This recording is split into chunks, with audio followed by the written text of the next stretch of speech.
Session 2, 7 Mental Laws. The starting point of self-knowledge is to recognize this wonderful fact is that you are extraordinary. You are unique. The odds against there being someone exactly like you are over 50 billion to 1. That every single part of your body, and anatomists and physiologists and doctors have demonstrated that your blood composition is different from any other person that has ever lived. Your fingerprints are different. Your lip prints are different. Even your ear prints are different. Even your toe prints are different from anybody that has ever lived. You are different from anyone else, and self-knowledge begins with accepting that you are a unique and special individual and that you have the capacity to do something wonderful with your life. Now, that being said, you are also the same as everybody else with respect to certain basic principles. Throughout the history of mankind, the most intelligent men and women who have ever lived have sought answers to the question of the human dilemma. What can people do in order to change the quality of their lives, their relationships, and their results? The great philosophers, the great metaphysicians, the great scholars have pondered over this sometimes for their entire lifetimes. In our century, I know men and women who spent 10, 20, 30, 40, even 50 years studying success and achievement to find out what general rules and principles we can draw upon to be more successful. The first thing that we have to start with, the basis for this entire course, the psychology of achievement, is that you are a mental creature. The only thing that makes you truly unique is your mind. Everything else you have in common, as Eugene O'Neill, the playwright, said, with a horse or a pig. Your mind is what makes you unique. Your body simply carries your mind around. And just as electricity works on laws of electricity, and physics works on laws of physics, and nature works on laws of nature, there are certain mental laws that determine everything that happens to you. And these mental laws are as inexorable as the laws of gravity. They work 100% of the time.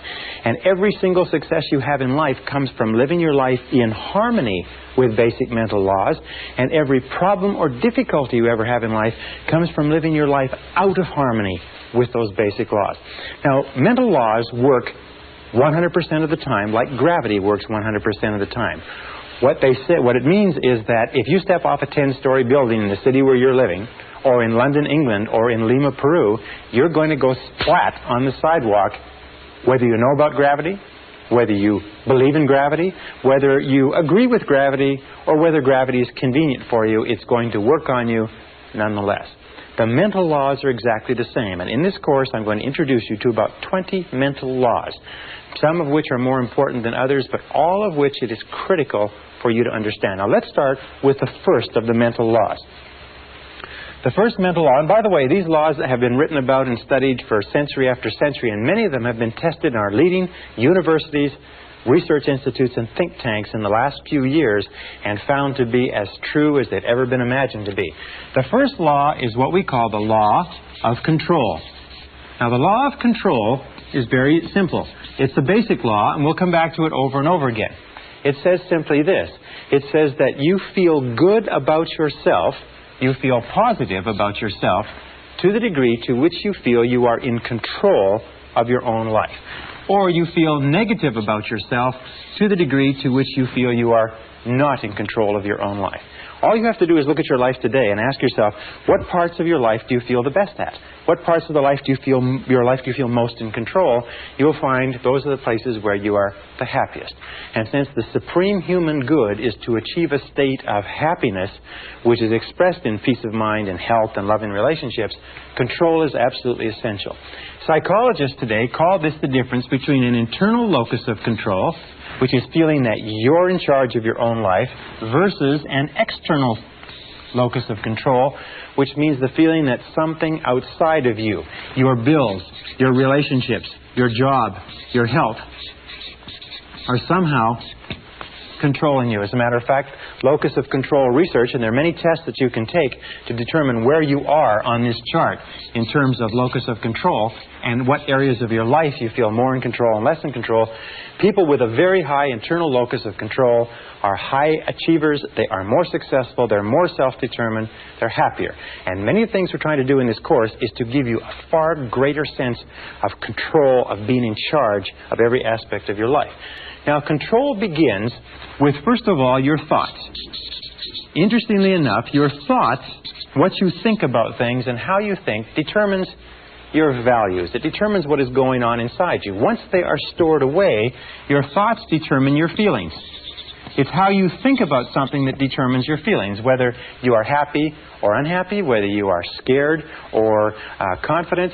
Your feelings then determine your actions.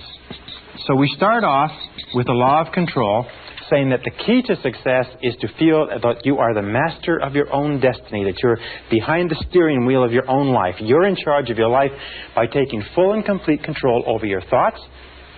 Your thoughts will control your feelings will control your actions, and your actions, remember, it's always your actions, will determine your success or your lack thereof. So the law of control is important. Now, as opposed to the law of control, we have what is called the law of accident. Now, the law of accident is really a metaphysical principle. It is only a law, like a traffic law or like a legal law, to the degree to which we live by it consistently. The law of accident is what about 80% of the population live by, plus or minus. The law of accident simply says that by failing to plan, you're planning to fail. Failing to plan is planning to fail. Now, the majority of people don't believe that they're living by this, but if you look at their lives, you see that that's true. Failing to plan means planning to fail. These are the sort of people that say, well, it's not what you know, it's who you know. It's being in the right place at the right time. It's luck. It's the luck of the draw, and so on. These are people who, as a result of feeling that their life is controlled by forces outside themselves, don't have clear plans, don't have clear goals, are not working persistently and consistently day by day toward accomplishing something they want, and their lives just seem to drift and go around in circle like a ship without a rudder. Now, a person, just like a ship without a rudder, a person with no central plan is a person who has very little control. Is a person who feels that, in fact, they are out of control of their lives, like they're falling through space with no place to stop. And these people are invariably unhappy. The reason why people are negative today, the reason why people are unhappy, the reason why people are sick and frustrated, the reason why people underachieve in life is most of them are living by this law of accident. And in so doing, they have no sense of control over their lives, they have no sense of inner peace, they have no sense of happiness, and so on. So, we are going to show you how to free yourself from the law of accident personally, or permanently. Now, the next law is what is called the law of cause and effect. The law of cause and effect says that for every effect in your life, there is a specific cause. That everything that happens in the universe happens for a reason. That nothing happens by accident. That failure does not happen by accident and success does not happen by accident. That happiness or lack of happiness are a result of cause and effect relationships. That if you have an effect in your life that you want to have more of, more success, more money, more happiness, better health, you can trace it back to a cause. And what you do is you repeat and duplicate the cause. If you have an effect in your life that you want to have less of, if you have problems, difficulties, and so on, you can also trace that back to a cause. All progress in human life and human society stems back from identifying the causes of what we want more of or less of and changing the causes. Now, the law of cause and effect, of course, is the iron law of the universe. This is the law, if you like, that we can come back to over and over again, and many of our laws are paraphrases of the iron law. It's also called the law of sowing and reaping, that wherever you sow, that also shall you reap. But the iron law, the law of cause and effect, gives us a complete sense of control. If we believe that there's a cause and effect relationship, that everything happens for a reason, then we have a tremendous feeling of control in our lives. We can identify the causes, we can duplicate the causes, we can make our lives anything we want. The most important application of the law of cause and effect is this. It is that thoughts are causes. Thoughts are causes and conditions are effects. Thoughts are causes and conditions are simply effects. The starting point of everything is your thoughts about something. It's your thoughts about a job, your thoughts about a relationship, your thoughts about your health, your thoughts about your future. Your thoughts become causative agents. The conditions become the effects.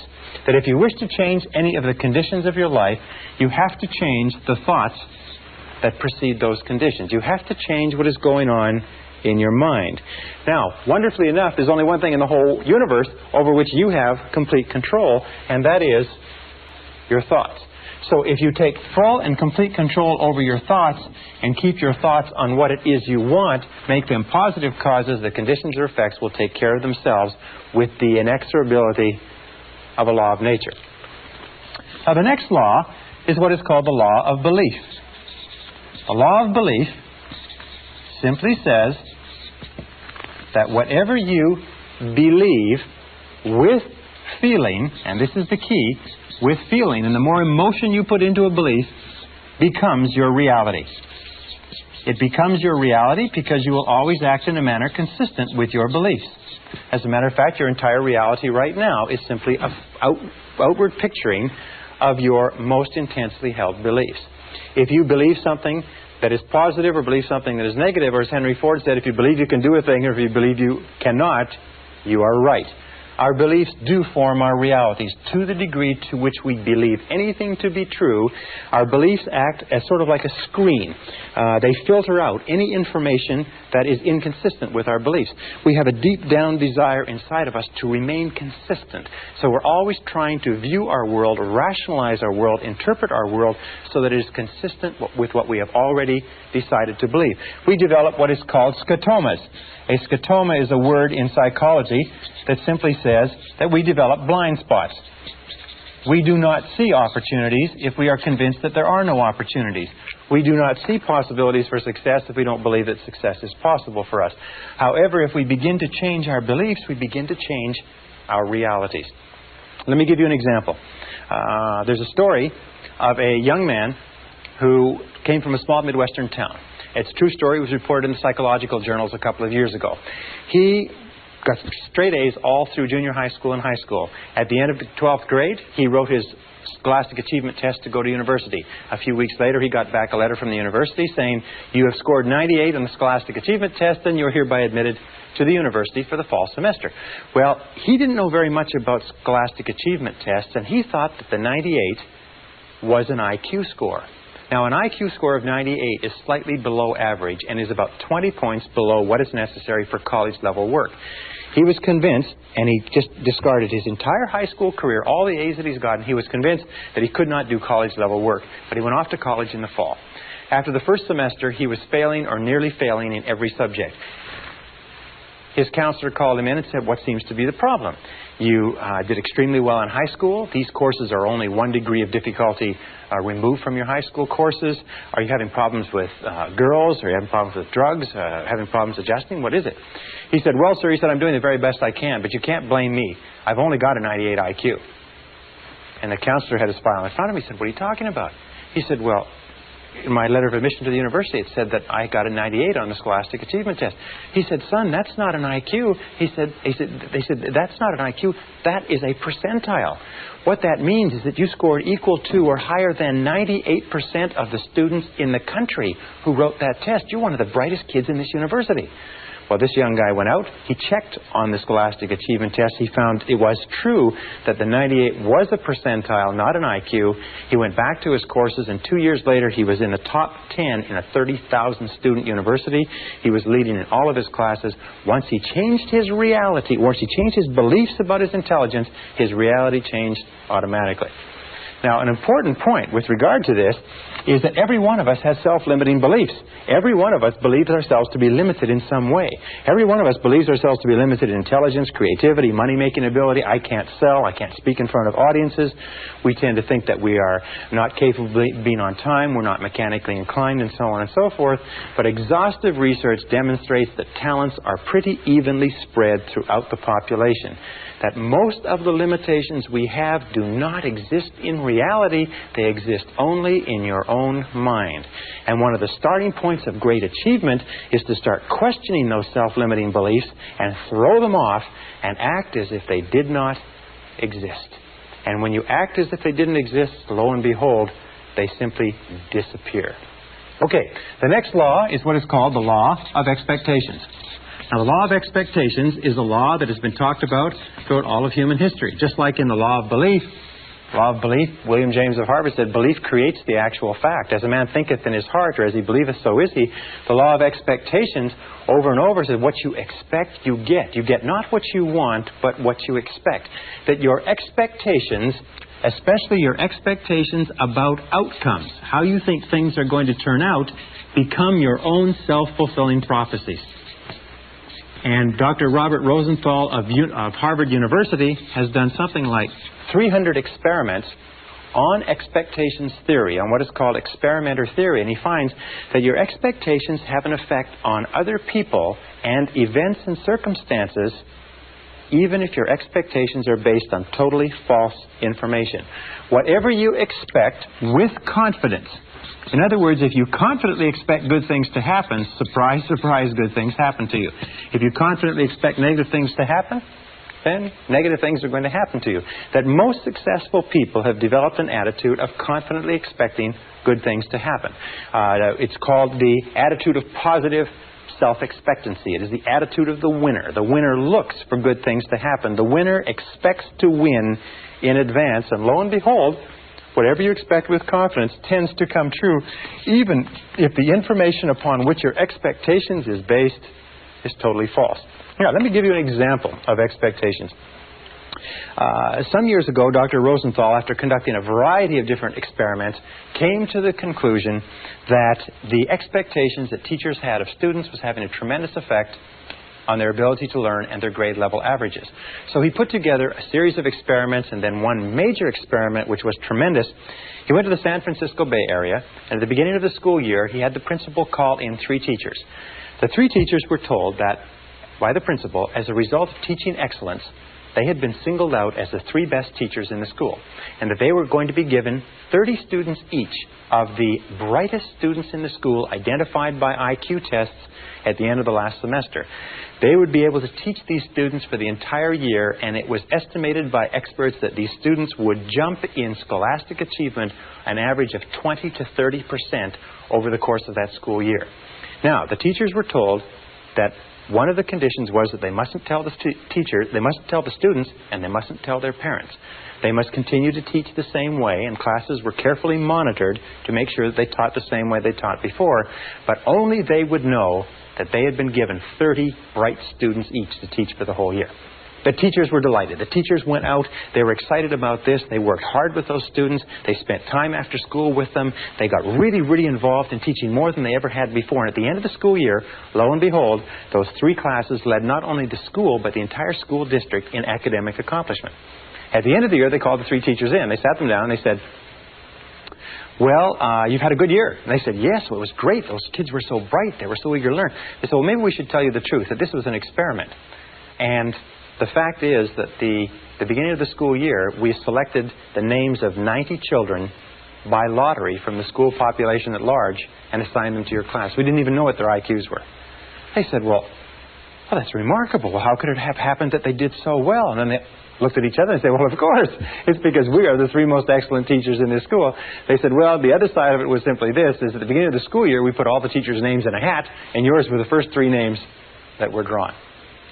So this is what is called a double-blind experiment. They held constant for everything but expectations. Now, the expectations on the teachers were explicit. We believe that you are excellent teachers. The expectations of the teachers on the students were implicit. They were never spoken. The teachers just treated those students as though they were really intelligent, and the students bloomed and blossomed. And in one of the classes, a student from beginning of the year to the end of the year jumped 25 IQ points. In a subsequent experiment, a student jumped as much as 27 IQ points, which is to prove that high expectations teachers bring out intelligence in students that is completely unheard of. Marva Collins, the famous teacher in the Chicago inner city, has found that if you treat students as though they're intelligent and talk to them and work with them as though they are really bright, they will absolutely astonish you in terms of academic accomplishment. All right, this brings us to the critical role of expectations in your life. First part of expectations in your life, number 1, and where expectations affect you. Expectations of your parents. We have found that we have a tendency as adults to try to live up to or down to the expectation of our parents all our lives. If our parents were strong and supportive and loving and kind and encouraging and really believed in us, all our lives we will strive unconsciously to live a life consistent with those expectations. If our parents were critical and condemnatory and bitched and complained and griped about our grades and so on and so forth, we will find that all of our life we'll have a tendency to hold ourselves back. So be alert to that. What were the expectations of your parents? Were they positive? Were they negative? Were they boosting or were they discouraging? And how much are they affecting you today? Second area of expectations is the expectations of your boss. In all of our studies, we have found, especially in the studies on excellence in organizations, we have found that high expectations. Bosses have high performance work environments. Now, if you work for a boss who's negative, critical, and condemnatory, if you work for a boss that has negative expectations or a negative attitude, chances are your performance will be at the very lowest. As a matter of fact, if you look at the course of your working career, you'll find that the times of your life that you've enjoyed the most is working under a boss that has high positive expectations of you and your ability. Isn't that correct? The third area of expectations is the expectations you have of others, especially of your children, especially of your spouse or your mate, especially of your subordinates or the people who look up to you. You see, we are profoundly affected by the opinions of anybody we respect, by the attitudes toward us of anybody we respect. And if you have high positive expectations of the people around you, especially your children, they will rise to fulfill those expectations. So the basic rule with regard to this is always expect good things of other people. In word and deed, tell them continually, I believe in you. And number 4 area of expectations is the expectations you have of yourself. In the final analysis, these are the most powerful. If you have high positive expectations of yourself, you'll be astonished at what it will mean to your life. Always expect the best. Always expect the best. And here's a little exercise which I learned from one of my graduates, one of our live seminars. He found that by starting off every day with this simple little exercise and saying to himself, I believe something wonderful is going to happen to me today. I believe something wonderful is going to happen to me today. I believe something wonderful is going to happen to me today. That this little exercise changed his whole attitude. That he went through the whole day with the attitude of somebody with a confident self-expectancy. That everything that happened during the course of the day, he thought, maybe this is something wonderful that's going to happen to me. And you know that if you will do this, if you will say before you go to sleep, I believe something wonderful is going to happen to me tomorrow. And if you'll say when you get up in the morning, I believe something wonderful is going to happen to me today. And if all day long you say, I believe something wonderful is going to happen to me, you'll find that as you go to sleep the next night, and try this today, it's a very powerful exercise. It sounds a little bit corny, but it's a very powerful exercise. If you'll try it, you'll find that when you go to sleep, you will not be able to think of all the wonderful things that happen to you. You'll just be surprised that your parking spaces will open up and friends will call and you'll get checks in the mail. Just your life will be a series of really positive, happy experiences. So always expect the best. I believe something wonderful is going to happen to me today, and by the inexorability of a law of nature, it's going to happen to you. I can assure you it's happened to thousands and thousands and thousands of our graduates who will literally astonish you, the effect of this corny little exercise. All right, the next law is what is called the law of attraction. Now, the law of attraction simply says that you are a living magnet. You are a living magnet. And that you inevitably attract into your life the people and circumstances that are in harmony with your dominant thoughts. In the universe, we know that all of energy is in a state of vibration. That everything is vibrating. Even this board is vibrating. Your skin is vibrating. Every substance is vibrating because of its molecular structure. And we also know there's a law of radiation. That everything is vibrating outward. The process of entropy.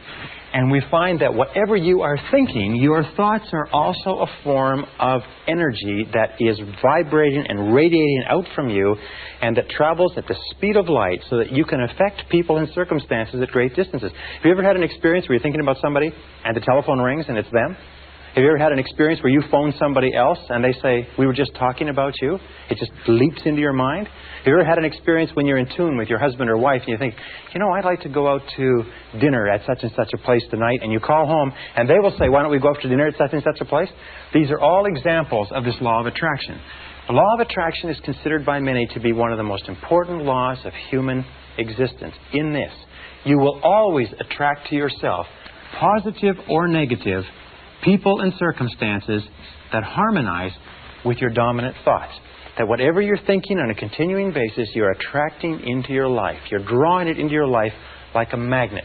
That's why it's so important that you keep your thoughts on what you want, keep your thoughts on what you desire, and keep your thoughts off of what you don't want. And by the way, as you advance and develop and become more proficient and more sharp with these methods, the law of attraction will work faster for you and with greater accuracy. So be careful. Use it right. The last law we'll talk about in this session is called the law of correspondence. The law of correspondence is a law that says, and it's quoted by Jesus, as within, so without. As within, so without. And what it simply means is this. It means that your outer world is a mirror. And that's probably the best word. Your outer world is a mirror, and it simply reflects back to you what is going on in your inner world. That your outer world is the result of your inner world. That what is going on within determines what is going on without. That if you want to change your outer world, you have to change your inner world. Now that means that you can look at your words, you can look at your level of health. What is going on in terms of your physical health is largely determined by what is going on in your mind. What is going on in your relationships is the most perfect example, because you find that when you are feeling good inside, your relationships go smoothly. When you're feeling negative or stressed inside, your relationships go poorly. Your relationships are the mirror image reflection of the quality of your own personality. You can tell how healthy your personality is. Dynamic, vital, living, successful life that you desire on the outside.